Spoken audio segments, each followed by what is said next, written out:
sallallahu rabbuna ala nuril mubin Ahmad Mustafa Sayyidil mursalin wa ala alihi wa sahbihi wa ala alihi wa sahbihi. Bismillahirrahmanirrahim. Ila hadratin nabiyil mustafa Rasulullah sallallahu alaihi wasallam wa ala alihi wa azwajihi wa dzurriyyati sahabati wa atba'ihi ila hadrati jami' ikhwanihi minal anbiya wal mursalin wasyuhada'i was-salihin wa awliya'il muqarrabin ulamin 'amilin wa khususan di musnad hadzal kitab syaulillahi lahumul fatihah. Bismillahirrahmanirrahim. Waalaikumsalam. Alhamdulillahirabbil alamin arrahmanir rahim. Iyyaka na'budu wa iyyaka nasta'in ihdinas siratal mustaqim siratal ladzina an'amta 'alaihim. Salah kita lanjutkan mudzakirah kita. Ini mungkin pembahasan terakhir mengenai rukun-rukun salat. Yaitu ada dua di sini, yang ke nomor 17 dan 18. Dan wasabi'u asyara, dan rukun salat yang ke-17 niatul khuruj minas salati, yaitu niat keluar dari salat. Wa hadza wajhun marjuhun, dan ini pendapat yang rajih, yang dipilih. Maksudnya ketika kita salam yang pertama itu assalamualaikum warahmatullahi wabarakatuh, itu kan rukun. Maka ketika salam itu kita dalam hati kita niat untuk keluar dari sholat. Nah, sebagian ulama berpendapat niat keluar dari sholat itu ketika salam pertama assalamualaikum warahmatullahi wabarakatuh, dalam hati niat berhenti sholat. Maka ini adalah pendapat yang marjuh, yang rajih, yang menyebutkan bahwa niat keluar sholat itu rukun. Maka mesti kita niat assalamualaikum warahmatullahi wabarakatuh, niat berhenti sholat. Waqilah, dan dikatakan la yajibu, ada yang mengatakan la yajibu jalib, ada yang mengatakan tidak wajib. Niatul khuruji, yaitu niat keluar dari sholat. Wa hadzal wajhi huwa al-asahhu, dan pendapat ini yang mengatakan enggak wajib, ini pendapat yang lebih sahih. Maka di sini walaupun ada pendapat ulama yang mengatakan rukun niat keluar dari sholat itu ketika salam assalamualaikum warahmatullahi wabarakatuh, niat dalam hati kita berhenti mengerjakan sholat. Ada pendapat juga yang mengatakan, dan ini juga kuat, bahwa niat keluar sholat itu tidak sampai wajib, tidak sampai rukun, sekedar ya sunnah saja, intinya nggak sampai wajib. Nah, masalah keluar daripada sholat ini ada beberapa keterangan para ulama. Terutama kita bahas masalah niat dulu. Jadi niat, namanya sholat itu kan apa? Inna sholata af'alun wa aqwalun mubtatahatun bitakbir, kemudian mukhtatamatun bitaslim. Sesungguhnya sholat itu apa? Amalan yang berupa ucapan juga perbuatan, mubtatahatun bitakbir, yang diawali dengan takbir, wa mukhtatamatun bitaslim, kemudian diakhiri dengan salam. Maka maksudnya gimana? Sebagaimana ketika takbir itu kita niat, ketika sholat Allah berniat di dalam hati, maka kita juga kita yang melesaikan sholat dengan salam itu niat juga untuk keluar dari sholat, itu berhenti mengamalkan sholat. Nah ini dalilnya para ulama menyebutkan, yang mengatakan niat ketika sholat, khususnya ketika keluar sholat itu hukumnya rukun. Hukumnya rukun. Karena apa? ketika kita awal sholat takbir Allahu Akbar, kita niat mengerjakan sholat. Karena sholat itu apa? Perkara yang dibuka dengan takbir, kemudian yang diakhiri wa muhtatamatun bitaslim, diakhiri dengan salam. Maka ketika salam pertama niat keluar dari sholat. Sebutkan juga dalam kaulnya ulama, li'anna salama zikrun wajibun, karena salam itu adalah zikir yang wajib. Ketika salam yang pertama, assalamualaikum, zikir yang wajib kita baca.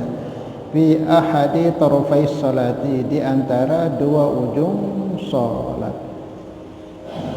Di antara dua ujung salat. Nah, ini sebagian ulama berpendapat yang mengatakan niat keluar salat itu hukumnya rukun. Nah, ini pendapat yang banyak dikawal atau diutarakan oleh ulama Iraq. Sebagaimana disebutkan oleh Al-Imam Al-Buwaiti dalam kitabnya. Termasuk juga dalam kitab ini kan mengatakan rukun salat yang ke-17 yaitu niat keluar dari salat. Paham ya? Jadi rukun, walaupun ada yang mengatakan enggak sampai rukun. Ini dalil yang pertama yang menyebutkan bahwa keluar salat itu hukumnya rukun, wajib. Dalilnya tadi ketika awal salat kita niat, nah ketika keluar salat juga selesai salam itu niat keluar dari salat. Kemudian ada pendapat juga yang mengatakan tidak sampai wajib, tidak sampai wajib. Nah, ini pendapat yang kedua tadi yang katakan waqila la yajibu dzalik ay niyatul khuruj wa hadza al-wajh huwal asah.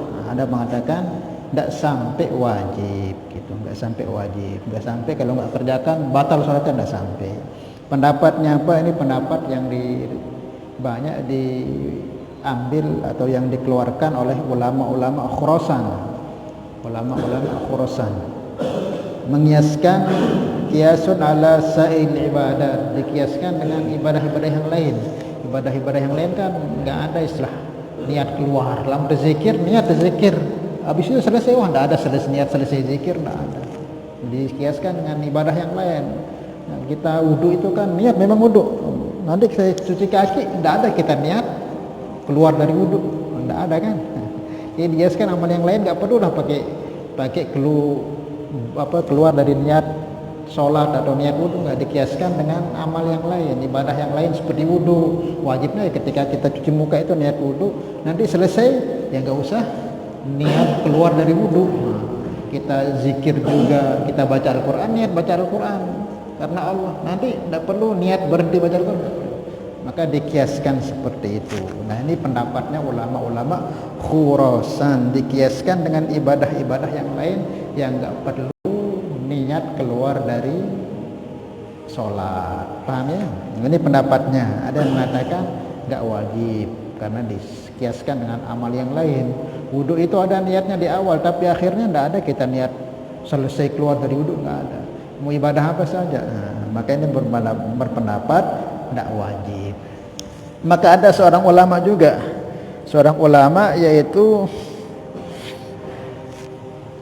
Al-Imam Abu Bakar Syato yang punya kitab I'anatul Talibin. Nah, beliau mengambil pendapat tengah-tengah. Nah, tadi kan ulama Irak mengatakan wajib rukun itu niat keluar dari sholat itu ketika salam. Ulama Khurasan mengatakan tidak sampai wajib. Nah, ada yang tengah-tengah, Syekh Abu Bakar Syato yang punya kitab I'anatul Talibin, beliau ngambil tengahnya. Nah, karena beliau berdalilan al-khuruj minal khilaf mustahab. Keluar dari dua pendapat yang beda ini hukumnya sunnah. Nah, jadi keluar dari pendapat yang mengatakan rukun, yang mengatakan enggak rukun. Maka ada pendapat satu lagi yang tengah ini. Dia keluar dari dua pendapat ini, yaitu Syekh Abu Bakar Syato yang punya kitab I'anatul Talibin mengatakan ya khuruj minal khilaf mustahab. Kita keluar dari perbedaan pendapat itu sangat disukai. Maknanya beliau mengatakan enggak sampai rukun tapi sunnah saja. Yusannu niyatul khuruj minas salat bitaslimatil ula khurujan minal khilaf. Jadi beliau berpendapat, Syekh Abu Bakar Syato di antara dua pendapat ini diambil yang tengahnya. Ada yang mengatakan rukun, ada yang enggak, ya kita ambil tengahnya aja. Ya, sunnah saja hukumnya. Niat ketika kita salam assalamualaikum warahmatullahi wabarakatuh, niat disunnahkan kita niat untuk keluar dari sholat. Ya Allah, aku sudah selesai niat sholat, dalam hati saja gitu. Ini sunnah. Sunnah itu apa? Kita kerjakan dapat pahala. Kalau sumpah nggak kerjakan ya tidak apa-apa. Maka beliau katakan yusannu niyatul khuruji minas sholat bitaslimatil ula. Sunnah hukumnya niat selesai sholat, keluar dari sholat, yaitu ketika salam yang pertama assalamualaikum warahmatullahi wabarakatuh, niat berhenti sholat. Khurujan minal khilaf, itu keluar dari pendapat yang dua tadi. Paham ya? Jadi intinya gimana hukumnya Ustaz? Yang sebenarnya kita niat keluar dari sholat itu apakah wajib, rukun, atau enggak, atau sunnah? Maka lebih baiknya kita ambil pendapat yang tengah tadi itu. Al-khuruj minal khilaf mustahab. Ya kita ambil sunnah saja hukumnya. Paham ya? Ya, jadi seperti itu. Kemudian wathaminu asyara, kemudian yang terakhir ini, yang terakhir tertibur arkan, yaitu tertib dalam mengerjakan sholat sesuai dengan rukun-rukunnya yang terakhir. Ini kan rukun sholat itu ada 17, dalam kitab-kitab yang lain ada yang mengatakan 13. Kalau 13, yang mengatakan 13 rukun sholat tidak memasukkan tumakninah. Kalau tumakninah dimasukkan jadi 17. Sama saja sebenarnya. Kalau ada mengatakan rukun sholat itu 13, berarti tumakninah nggak dimasukkan, sudah dijadikan satu gitu. Tapi kalau yang mengatakan 17, berarti tumakninah masuk. Nah, yang terakhir yaitu tertibur arkan, tertib dalam mengerjakan rukun-rukun sholat. Hatta baina tasyahudil akhiri wassalati ala nabi sallallahu alaihi wasallam bihi.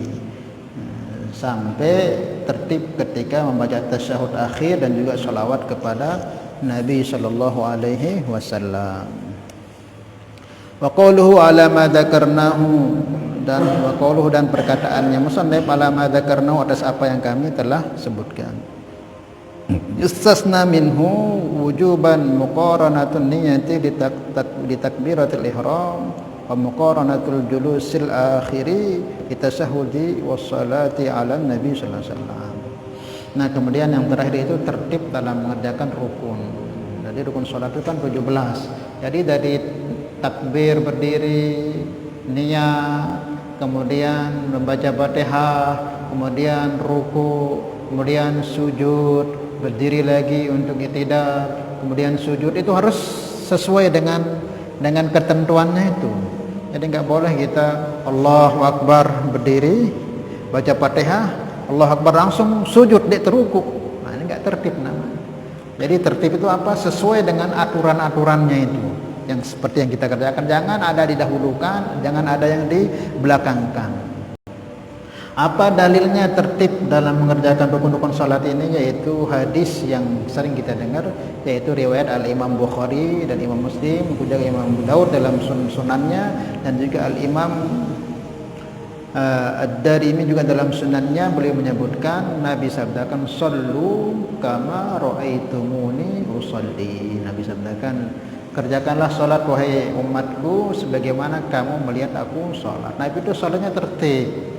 Berdiri, takbir, niat, baca Fatihah, ruku, habis ruku i'tidal, habis i'tidal sujud terus, kemudian habis sujud duduk di antara sujud, kemudian sujud lagi, terus berdiri lagi, terus seperti itu. Tidak ada yang di loncat-loncat itu.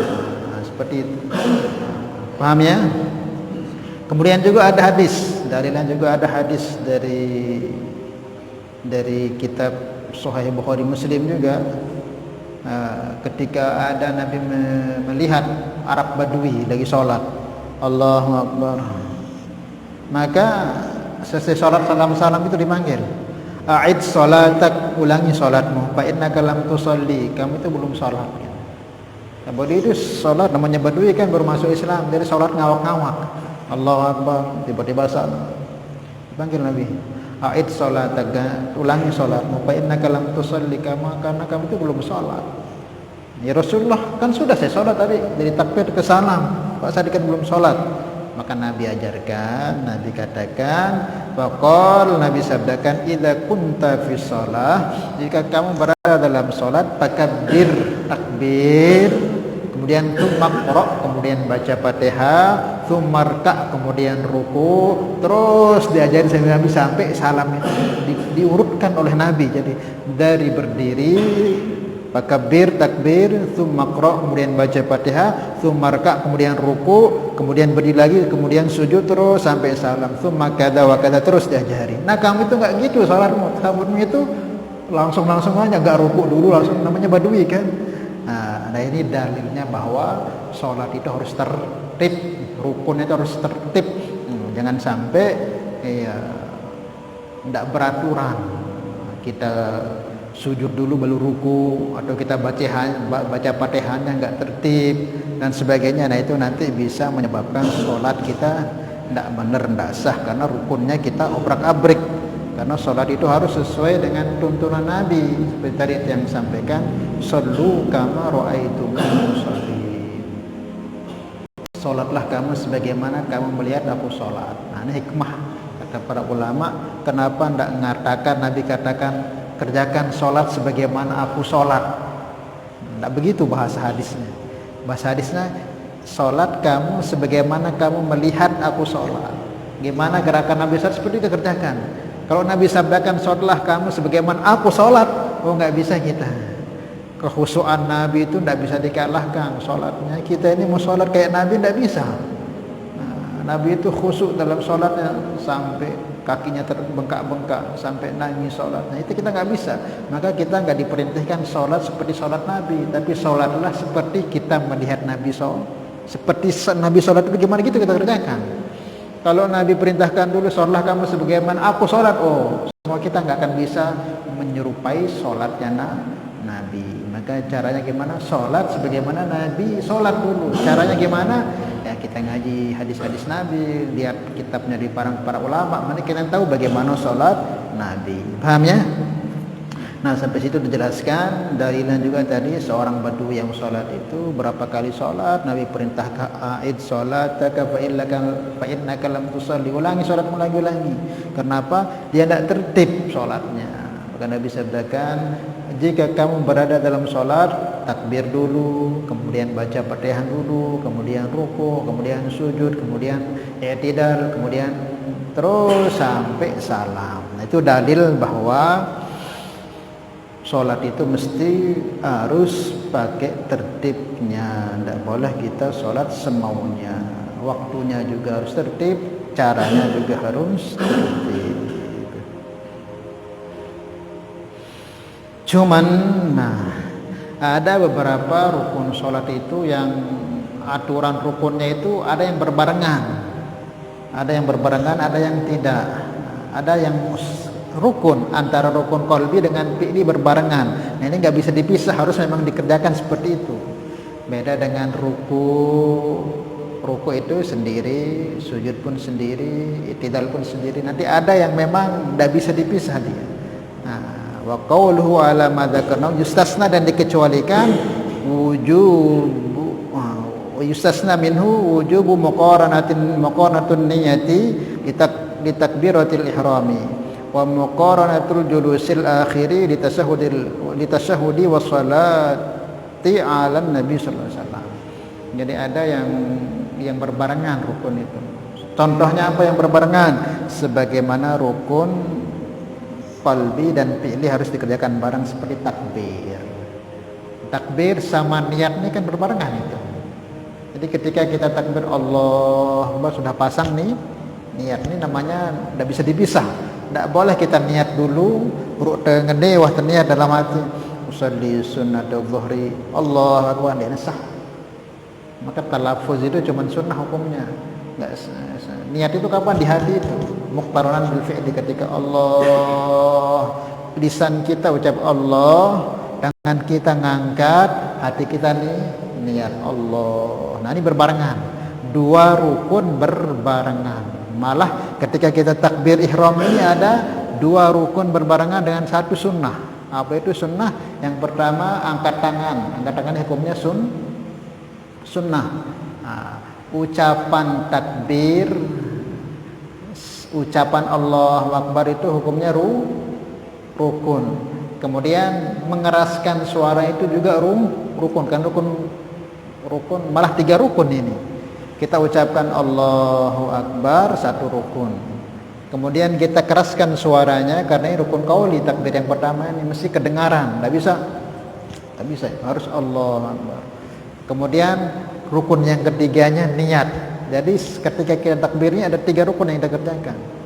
Rukun mengangkat takbir Allahu Akbar, kemudian mengeraskan suaranya minimal didengar telinga kiri, kemudian niat. Adapun angkat tangan ini hukumnya sunnah. Paham ya?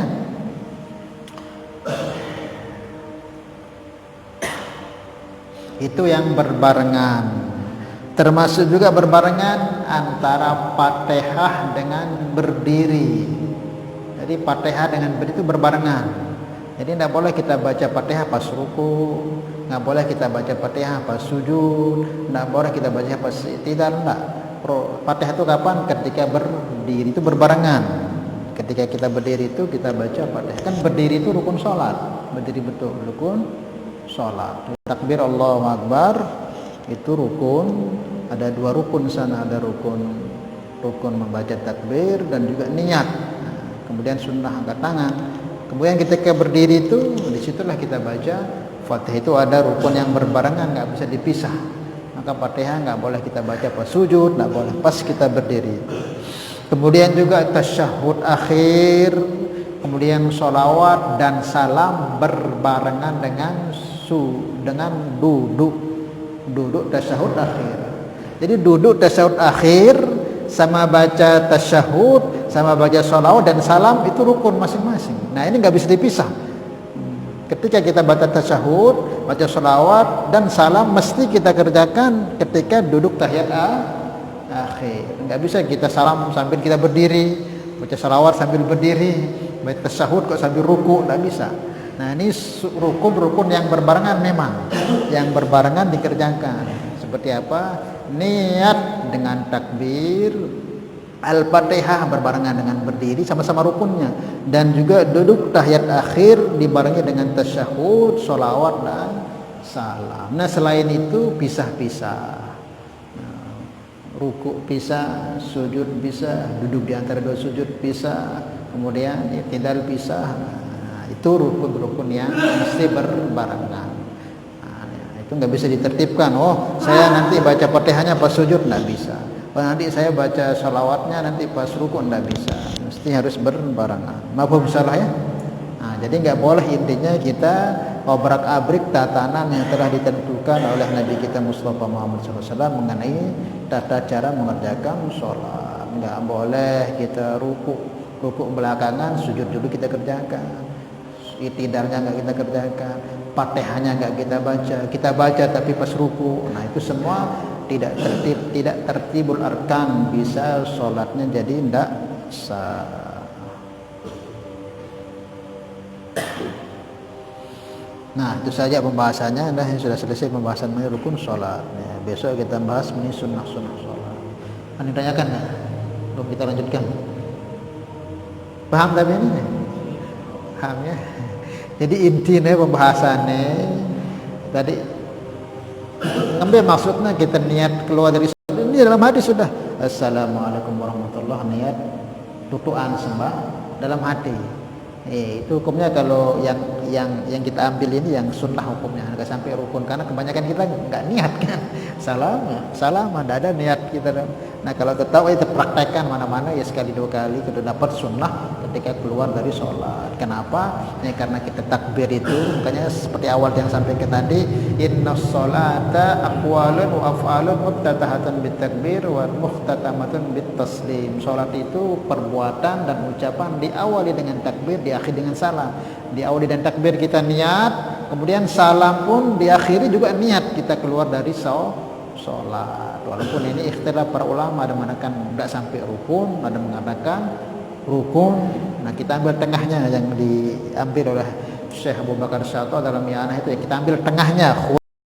Khilaf mustahab, keluar dari beda pendapat ulama ini hukumnya sangat disukai. Apa beliau katakan seperti yang sampaikan, yusannu niyatul khuruj minas salati bitaslimatil ula khurujan minal khilaf. Disunnahkan untuk niat, jadi sunnah hukumnya pendapat beliau, niat keluar dari salat ketika salam yang pertama, yaitu sebagai keluar daripada khilaf yang mengatakan rukun dan tidak. Maka kita ambil sunnah saja hukumnya. Ketika salam terakhir awal itu assalamualaikum warahmatullahi wabarakatuh, dalam hati selesai mengerjakan sholat. Apa? Setelah salam, Bareng dengan salam. Jadi nggak bisa barengan dan dengan salam yang pertama assalamualaikum warahmatullahi wabarakatuh. Jadi jangan sampai, karena salam yang kedua itu hukumnya sunnah. Jangan sampai sebelum salam wah niat, berarti ada satu rukun ketinggalan jadinya. Dia mandi salam bil alamin innaka hamidum majid, niat sudah keluar dari sholat, berarti satu rukun ketinggalan. Apa salam itu rukun. Atau pas selesai salam assalamualaikum, niat berhenti mengerjakan sholat tidak bisa, karena sudah salam itu sudah selesai sholat. Maka kapan? Sebagaimana kita takbir yang pertama itu Allahu Akbar, niat dalam hati mengerjakan sholat. Ketika salam terakhir juga sebagai salam pamungkas untuk selesai sholat, assalamualaikum, dalam hati niat engkah sembah. Ya, walaupun mengatakan ada yang rukun, tapi ini ya kita ambil pendapat yang mengatakan sunnah, boleh diamalkan. Salam pertama, ya salam pertama. Paham nggak? Salam pertama yang fardu, yang salam pertama itu yang ke kanan itu yang rukun.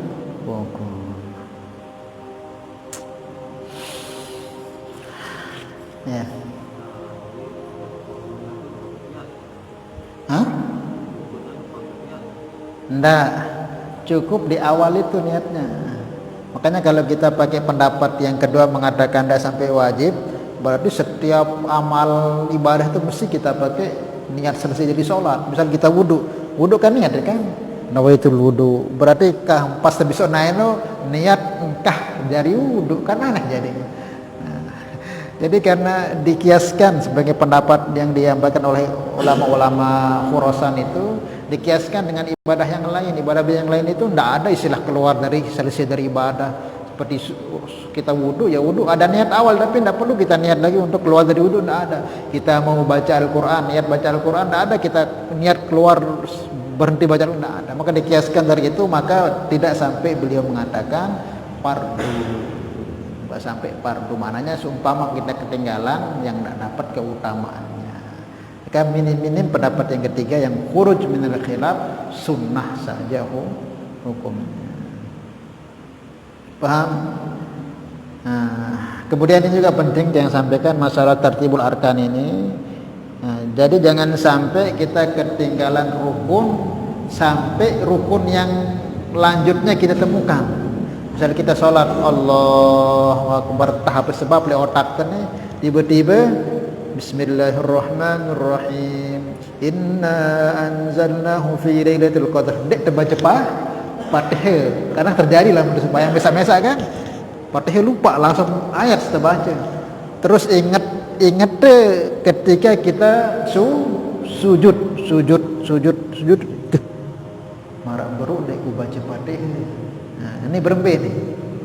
Lamun tersembahyang mesa-mesa, Malik nganjeng. Malik teh nganjeng anggap nu dek man tegawe apa-apa nu. Dek perlu niat yang penting nganjeng baca Fatihah. Paham deh? Nganjeng baca Fatihah. Tetapi kok ingat kita itu ketika sudah baca Fatihah yang kedua gitu. Allahu Akbar baca Fatihah. Waladhdallin amin. Lupa jaga.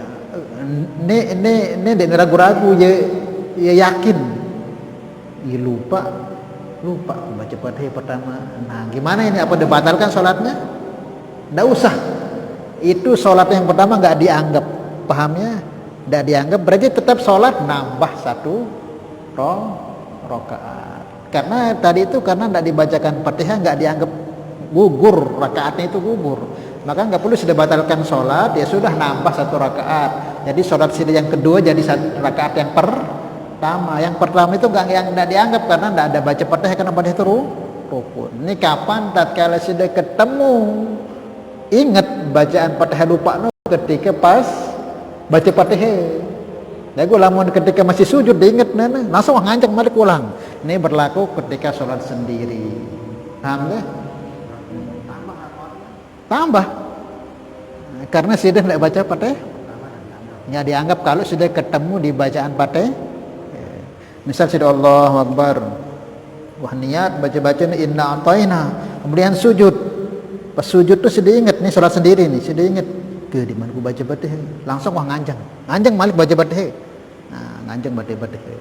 Nah, tapi kalau sudah ingat baca Fatihah, pas sudah baca Fatihah yang kedua, baca Fatihah Allahu Akbar takbir yang kedua, alhamdulillahirabbil alamin waladhdallin amin. Ya, baru rakaat pertama di mana aku baca Fatihah, dia perlu sudah dia perlu sudah lah lanjutkan sholatnya, cuma nambah nanti satu rakaat lagi tambah Fatihahna. Sholat sudah tanpa Fatihah itu enggak dianggap.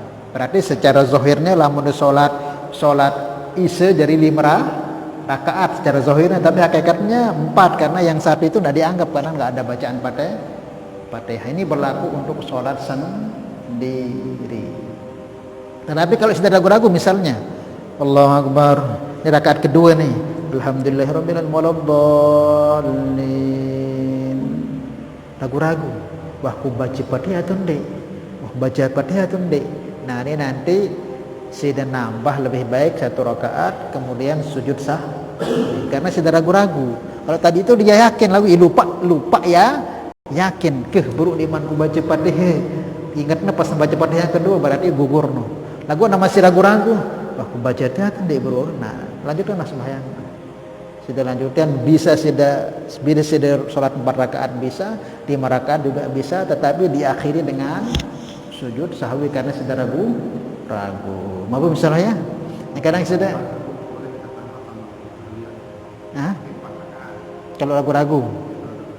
Tapi bagusnya kalau ragu-ragu itu kalau masalah ibadah sholat itu ditambah saja. Ditambah. Pahamnya ditambah. Biar tapi takut nanti kalau ditambah kan genap jadinya. Tapi kalau kurang tidak ada sholat isya 3 rakaat jadinya kan lebih baik ditambah. Kalau ragu-ragu mau yakin atau ragu-ragu tetap harus ditambah. Nah nanti supaya itu bedanya nanti ya kalau ragu-ragu itu ditambahnya dengan sujud sahwi.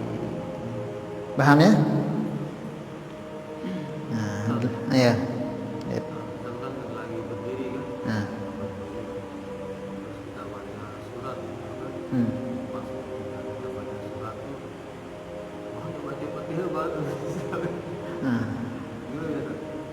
Ketika kita berdiri bukan lagi rukuk.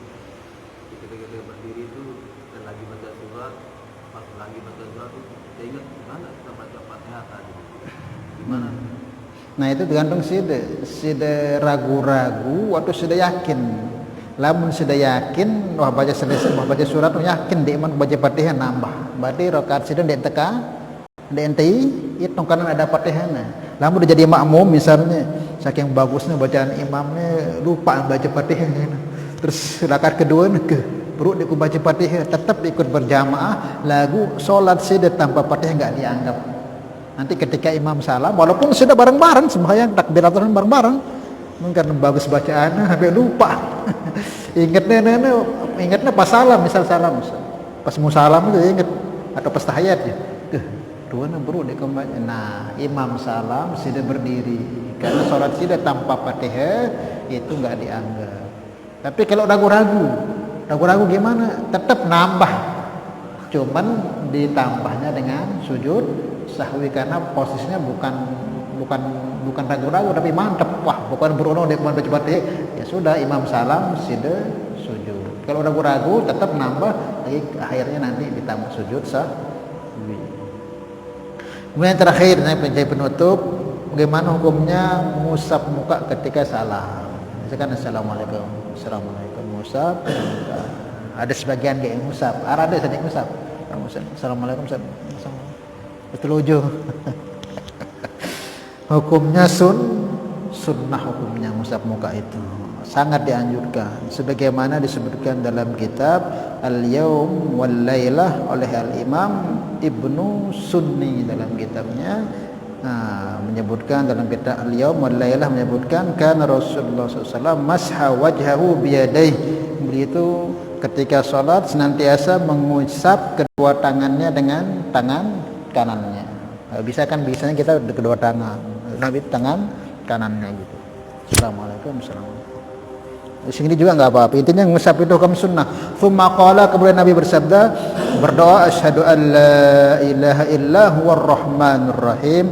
Allahumma adhhib anni al-humma wal hazan. Nah, ini doa itu langsung diajarkan oleh Nabi. Nah, Nabi itu kalau selesai salat, assalamualaikum, beliau asyhadu an la ilaha illallah war rahmanur rahim. Allahumma adhhib anni al-humma wal hazan. Al-hamma wal hazan. Aku bersaksi bahwa tiada Tuhan selain Allah, yang zat yang Maha Rahman dan Rahim. Ya Allah, jauhkan dari aku kesusahan dan kesedihan. Kemudian disunahkan kalau ada jenggot diginikan. Paham ya? Sunnah itu. Paham ya? Dan baca doa ini. Nabi kalau selesai masa wajahu biyadihi tsumma qala asyhadu an asyhadu an la ilaha illa asyhadu an la ilaha illallah war rahmanur rahim. Aku bersaksi tiada Tuhan selain Allah yang Maha Rahman dan Rahim. Allahumma inni adhhib anni al-humma wal hazan. Jauhkan dariku kesedihan dan kesusahan ya Allah. Sampai itu. Amin. Kalau nggak punya, ini dah ngaji. Ini sunnah seumpama dek nangan dek apa sah doang. Lakukan terbaik sunnah. Dan ini ada hadis mursalsalnya, riwayat langsung. Namanya hadis mursalsal itu dari guru langsung kepada Nabi. Disebutkan dalam sebuah kaulnya ulama dari Syekh Abdul Hamid Abdul Halim Ad-Darami, dan riwayatnya dari Syekh Yasin Al-Fadani, kemudian sampai ke Imam Ibnu Sunni, sampai kepada Nabi. Jadi ada sanad hadis mursalsalnya, masalah ketika salamnya kemudian mengusap muka sambil berdoa asyhadu an la ilaha illallah war rahmanur rahim. Allahumma ini idhab anni al-humma wal hazan. Kemudian kita usapkan sambil mengucap jenggot kita. Paham ya? Sunnah hukumnya. Kalau enggak punya jenggot, ya sudah, enggak usah, jangan tarik jenggot temannya. Paham ya? Itu sunnah hukumnya. Paham? Ya. Harap takbir kan? Harap takbir semua. Ketika terjalin baca Fatihah, ternyata imam ni masuk belum belum. Dia sibuk baca berrukun. Jadi nikmat. Rukun lagi alhamdulillah. Apakah kita terusah Fatihah atau ikut imam? Ya, kalau memang kita ini orang yang nggak bisa baca Fatihah cepat, dan Fatihah ini kan harus kita baca fasih, nggak boleh kalau nggak sah nanti sholatnya, karena Fatihah itu harus mantap, harus betul-betul. Jadi kalau kita ketemu imam yang bacaannya pendek terus cepat lagi, maka dibolehkan kita ketinggalan rukun, jangan sampai 3 rukun. Jadi maksudnya apa? Misalnya Allah Akbar baca, imam baca waladhdallin, namun boleh baca Fatihah. Yasin tok sedang baca ruku, lanjutkan Fatihah dah. Lanjutkan sampai imam ruku. Nah, ruku itu kan sudah 3 rukun itu. Ini kalau memang, tetapi kita ini orang yang enggak bisa baca Fatihah cepat. Nah, kalau sampai imam angkat dari ruku, kita masih nganjang baca Fatihah, wah ketinggalan. Itu rakaat pertama. Maka minimal ketika kita ruku, ketika imam masih sujud, ruku selesai baca Fatihah. Lalu nenek sampai bareng imam bangkit dari sujud, kita masih nganjang baca Fatihah, ketinggalan 3 rukun namanya. Paham ya? Tetap lanjutan, bau jaga jalapan, kejar, jangan sampai ketinggalan. Kalau imam ngangkat dari sujud saat pertama ngangkat, kan 4 rukun, dan yang pertama berdiri duduk antara sujud, kok masih nganjang baca Fatihah, berarti kita ketinggalan Fatihah. Imam itu parokoh niat salat mesak, atau tetap ikut imam lagu bareh menambah 1 rakaat. Paham?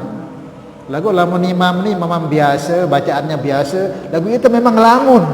Pas dia majak sembahyang baca Fatihah. Nah, ini enggak boleh, enggak boleh. Ini kalau memang imam itu bacaannya cepat, terus ayatnya pendek, dan itu nih dengan sendik tahu baca Fatihah cepat. Dan Fatihah itu kan wajib hukumnya kita baca sesuai aturannya, harus panjang pendeknya, jangan sampai cepat-cepat bismillahirrahmanirrahim kan boleh, karena rukun dia. Maka ulama bagi orang-orang model seperti itu boleh dia ketinggalan, jangan sampai kelewatan 3 rukun. Maknanya apa? Kita harus selesai Fatihah imam dalam keadaan sujud. Kan baca Fatihah satu berdiri itu satu. Kemudian ruku, i'tidal, sujud. Jadi kita kan berdiri, imam ruku. Ini satu rukun, imam i'tidal, imam sujudnya ini 3 rukun. Jangan sampai imam berdiri dari sujud kita masih nganjang Fatihah. Nah, berarti sudah ketinggalan, gugur. Imam itu sholat mesa-mesa, atau nanti imam salam menambah 1 rakaat. Nah, ini bagi orang-orang yang memang uzur membaca Fatihah nggak bisa cepat, terus ketemu imam yang model peles bacaan Fatihah, terus ayatnya pendek, bisa kan terawih gitu. Nah, maka lanjutkan, sudah nganjang, selesaikan, jangan sampai ketinggalan 3 rukun. Paham ya? Ini bagi orang-orang yang memang uzur. Wallahu a'lam bishawab. Milun. Oh, berarti ya nambah 1 rakaat karena dia ketinggalan rukun 1, karena dia tidak dikatakan masbu, karena dia memang sama-sama takbiratul ula, lagu yang ngelamun dengan baca Fatihah yang ngelamun, pas ruku imam baru sadar dia baca Fatihah. Nah, ini ya bareh kalau dia ikut imam berarti dia nambah 1 rakaat walaupun dia sama-sama takbir awal, karena dia ketinggalan Fatihah, nggak bisa ditanggung oleh imam kecuali sudah masbu. Misal tadi sholat isya ini, sholat isya imam ruku, kayak Satria tadi datang. Nah, ketika ruku imam dia sampai mau kejar imam ruku walaupun seberat terus nganjang. Nah, berarti udah tanggung si imam Fatihah. Lagu imam i'tidal, ja'an ruku Satria, tiba-tiba imam i'tidal bebarengan. Berarti udah ketinggalan.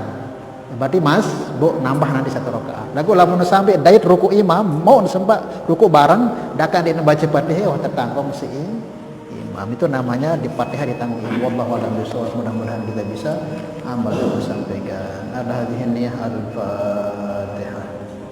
Bismillahirrahmanirrahim. Ya kan, salatullah salamullah ala taha rasulillah. Salatullah salamullah ala habibillah.